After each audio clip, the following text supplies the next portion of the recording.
संसद में राष्ट्रपति अभिभाषण को लेकर लगातार बहस जारी है। राहुल गांधी कल बेहद एग्रेसिव मुद्रा में थे, नरेंद्र मोदी ने उसका जवाब दिया। मैं एक कुछ बहुत महत्वपूर्ण पहलू इसमें रेखांकित करना चाहता हूं। उसके पहले हाथरस में आज हृदयवर्धक एक हादसा हो गया, बहुत बड़ा। एक बाबा कोई है, भोले बाबा कहता है, नारायण हरि सरकार पहले अपने 26 साल पहले कहता, मतलब उसका कहना है कि 26 साल पहले वो आईबी में था, पुलिस का कोई वो था। असली नाम उसका सूरजपाल है, हाथरस जिला यूपी में है, 1997 में बना। ये खुद जो बाबा अपने कहता है ये एटा में है। इसने कम लोगों की परमिशन ली थी, ज्यादा लोग आ गए और इसके ऊपर केस भी है बाबा के ऊपर। बाबा कोई मतलब वो नहीं है, इसके ऊपर केस है। कानपुर में तो इसके ऊपर अवैध कुछ जमीन कब्जा करने के केस है और ये इस टाइप का है कि कुछ अपमोहक बातें करता है, अपने को भगवान का अवतार, कुछ इस टाइप की बातें करता है। और उसने परमिशन कम लोगों की ली, ज्यादा लोग पहुंच गए, 100 से ऊपर लोग मारे गए। और सबसे बड़ी बात, वहां कोई इंतजाम नहीं, पुलिस व्यवस्था नहीं। उसके बाद हाथरस में कोई, आप सोच लीजिए कि ये पुलियारी गांव की बात है, हाथरस में कोई प्रॉपर एक हॉस्पिटल में वहां पर ड्रिप नहीं, ऑक्सीजन नहीं, कुछ नहीं। और ये जो बाबा है, बगल में एटा जिला है, ये सब जो यूपी का जो हाथरस और ये जो एरिया है, ये मिडिल द्वाब में आता है। हाथरस उस तरफ है, एटा इस तरफ है। लेकिन इसमें जो है आपको बता दें कि बहुत ही ये उत्तर प्रदेश सरकार के लिए ये बड़ी शर्मनाक बात है। योगी आदित्यनाथ जो खुद अपने को बाबा कहते हैं, उनके और कहते हैं कि हमने इतने लोगों को मार दिया और हमने कानून व्यवस्था सही कर दी। तो ये कानून व्यवस्था सही की है कि इसमें सैकड़ों लोग भगदड़ में मर जाएं और उसके बाद घायलों का कोई इलाज नहीं है। वहां लोग एकदम गुस्से के मारे, मतलब वहां, इसीलिए देखिए उत्तर प्रदेश में बीजेपी हारी है, यही वजह है। ग्रासरूट लेवल पे इसने पूरी तरह से सारा का सारा ढांचा उत्तर प्रदेश का चरमरा गया है, कुछ भी नहीं बचा है। मतलब नीचे के लेवल पे कुछ नहीं बचा है। और ये जो स्थिति है ये इसलिए हुई है कि एक तो ये नरेंद्र मोदी ने सेंट्रलाइजेशन ऊपर से किया, फिर योगी का अपना सेंट्रलाइजेशन, और फिर नरेंद्र मोदी और मतलब अमित शाह और नरेंद्र मोदी और योगी में लड़ाई झगड़ा, उसका पूरा ये अभी उत्तर प्रदेश में भाजपा 33 सीट पे आ गई। अब तो सब पता ही है। विपक्ष उसमें जो इंडिया अलायंस है वो जीत गई, एक 43 सीट आई उसकी, और ये लोग इनकी 33 बीजेपी लाई और इनका एलाइज मिला के 36। तो ये पूरा देखिए जो पार्लियामेंट में जो हुआ कल और आज, जो राहुल गांधी का नया एग्रेशन, मजबूत विपक्ष, 233 की संख्या का विपक्ष, उधर 240 की बीजेपी अपने दम पे मेजोरिटी नहीं ला पाई, लेकिन 295 एनडीए के पास है तो उसने सरकार बना ली। लेकिन जो मोदी की जो कोशिश है वो ये है कि ये दिखाने की कि किसी भी तरीके से हम हारे नहीं, हमें कोई ह्यूमिलिटी, हम हम्बल नहीं होंगे। आरएसएस ने कहा कि विपक्ष नहीं होता, प्रतिपक्ष होता है, और ये कहा कि अहंकार नहीं होना चाहिए, कई आरएसएस के नेताओं ने एक बार के, तो मतलब एक के बाद एक।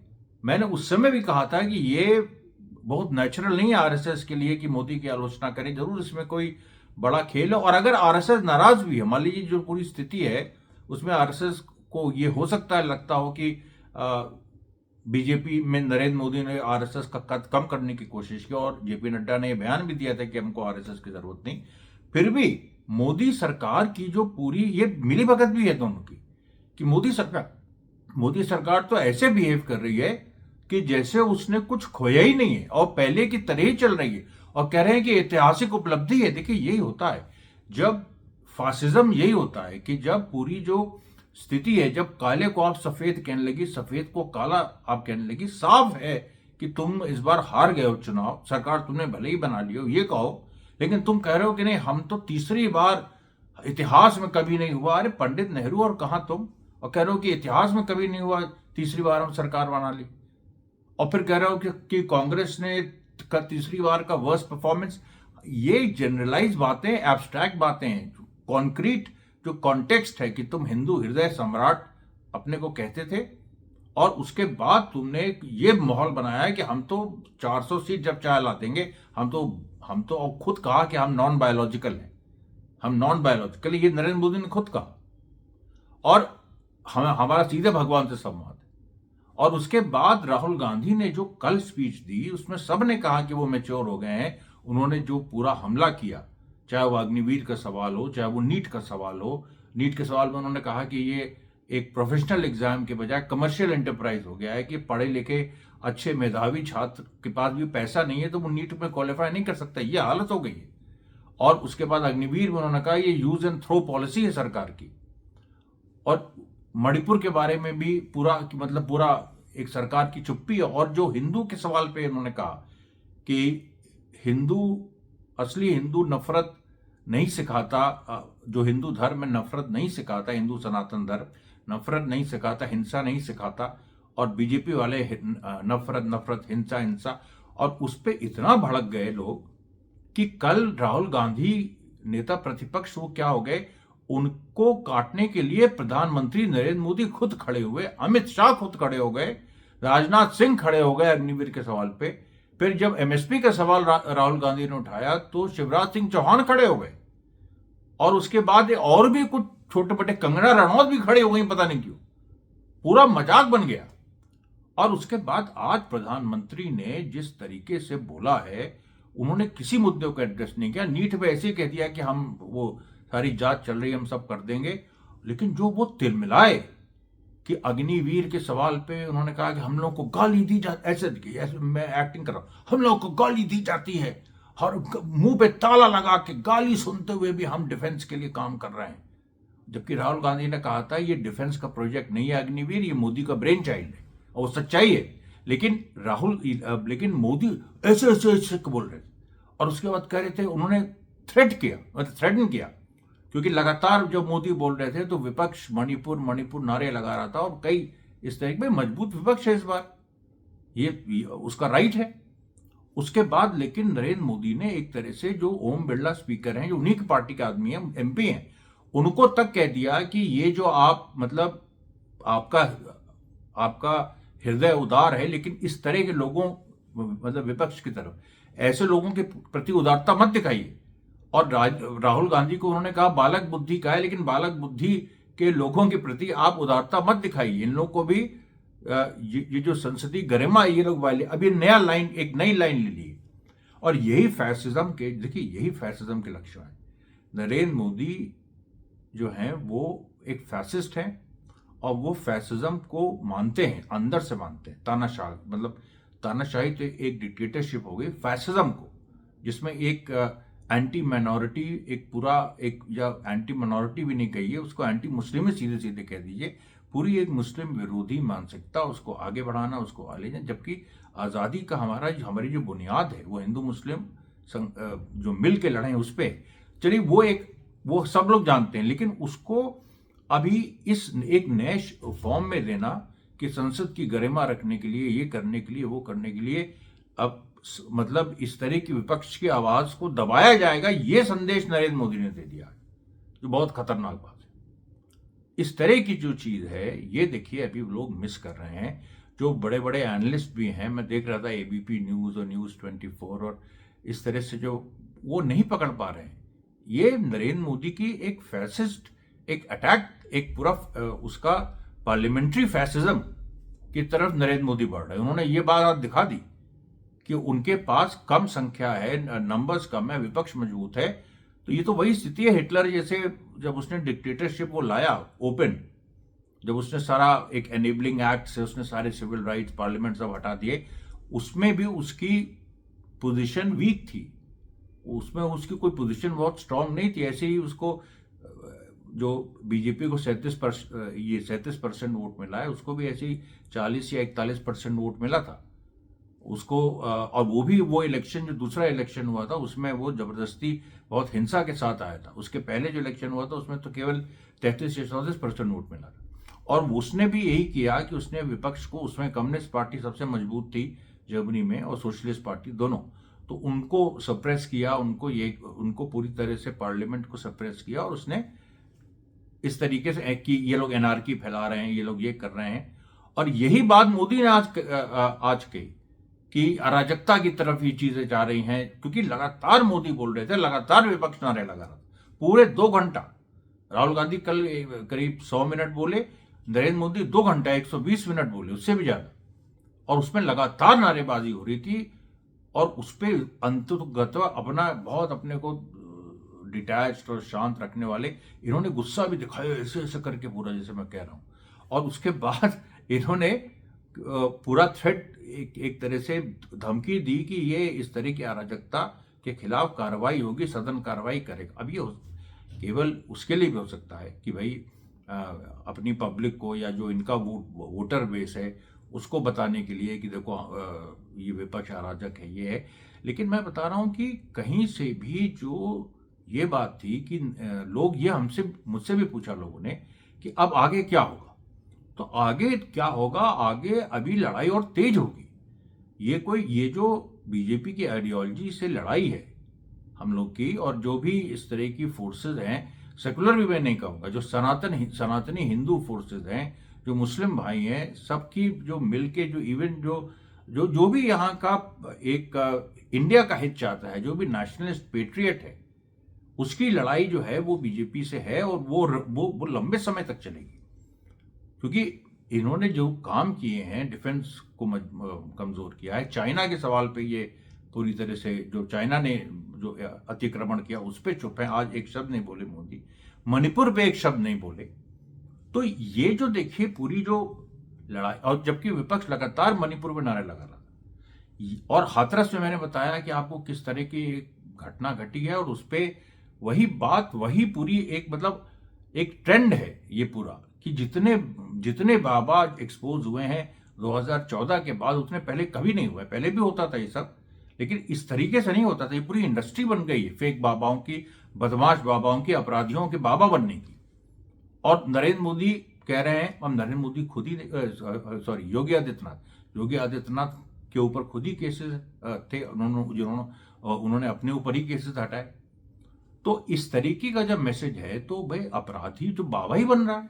और ये जो मैंने बताया कि जो भोले बाबा और साकार नारायण जो अपने को कहता है, ये भी डीजीपी विक्रम सिंह ने ऑन कैमरा कहा कि ये कहाँ का बाबा है, ये बिल्कुल ये फर्जी बाबा है, इसके ऊपर केसेस है। तो ये देखिए, आप समझिए कि हिंदुस्तान में बड़ा खतरनाक एक गठजोड़ बन रहा है बाबाओं का, नेताओं का, अडानी अंबानी जैसे क्रोनी कैपिटलिस्ट का, और जो हिंदुस्तान को पूरा टेक ओवर कर लेना चाहते हैं। और इसमें वो मुस्लिम्स को कैनन फॉडर की तरह यूज कर रहे हैं, और हिंदू जनता का वो मानसिक शोषण कर रहे हैं। लेकिन हिंदू जनता उत्तर प्रदेश की, जो कि सबसे ज्यादा धार्मिक भी मानी जाती है, समझदार भी मानी जाती है, पॉलिटिकली कॉन्शियस भी मानी जाती है, उसने रिजेक्ट कर दिया इस राजनीति को, सीधे सीधे रिजेक्ट कर दिया।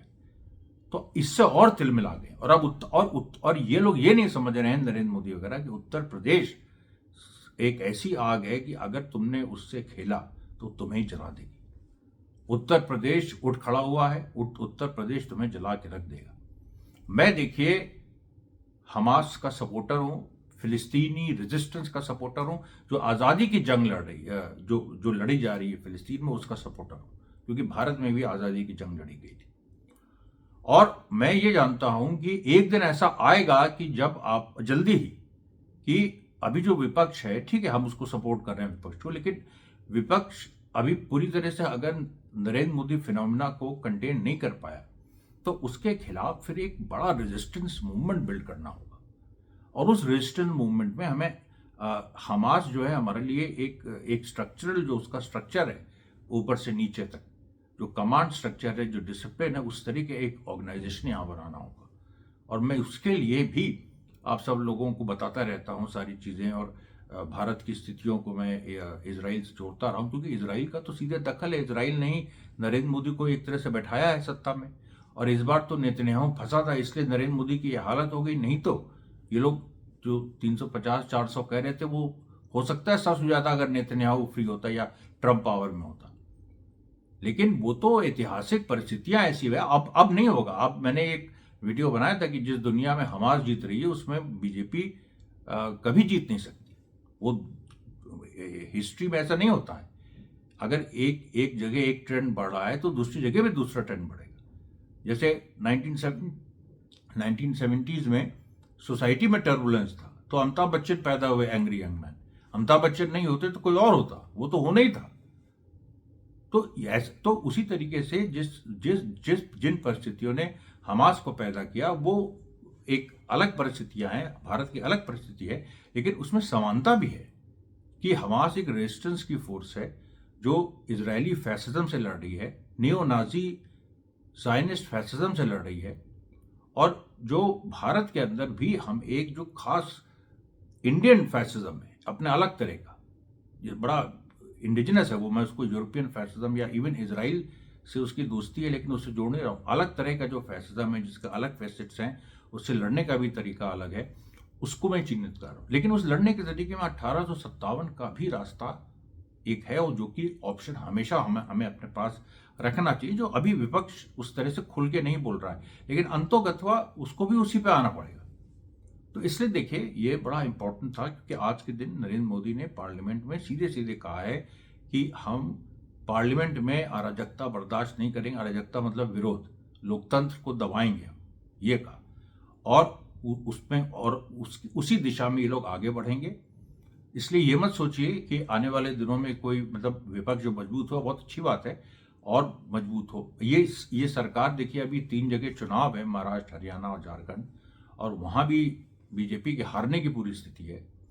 और इसलिए, लेकिन जरूरी नहीं कि हारने के बाद ये टूट जाएंगे, ये हो सकता है टूट भी जाए, नीतीश वगैरह या कुछ इस तरह की बात बने तो टूट भी सकते हैं, लेकिन ये भी हो सकता है कि और ज्यादा एग्रेसिव हो जाएं, और ज्यादा आक्रामक हो जाएं, और लोकतांत्रिक संस्थाओं को नष्ट करने की तरफ बढ़ें। या आप देखिएगा कि चुनाव में हार के बाद मुस्लिम्स पे अटैक्स और बढ़ गए, तो वो वाली स्थिति भी ये लोग पैदा कर सकते हैं कि मुस्लिम्स पे लगातार अटैक बढ़ते जाए।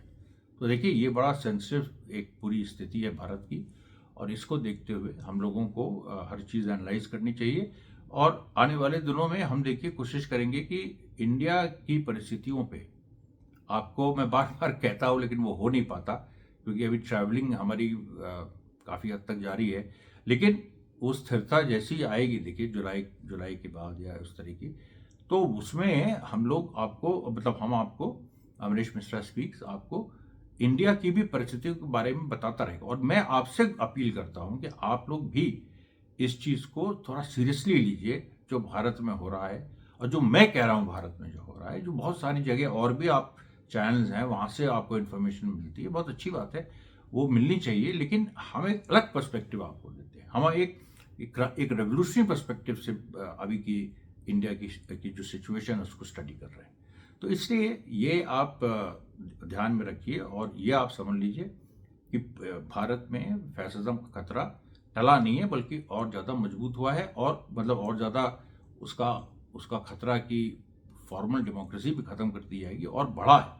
और इसलिए इसमें हम जैसे लोगों को सजग रहना है, सजग ही नहीं रहना, हमें तो मतलब एक मिलिटेंट मास मूवमेंट की तरफ बढ़ना है। वही वही एक तरीका है इस तरह के फैसिज्म को रोकने का। तो ये देखिए बात थी। अब इसके बारे में हम फिर आपके पास आएंगे। धन्यवाद साथियों।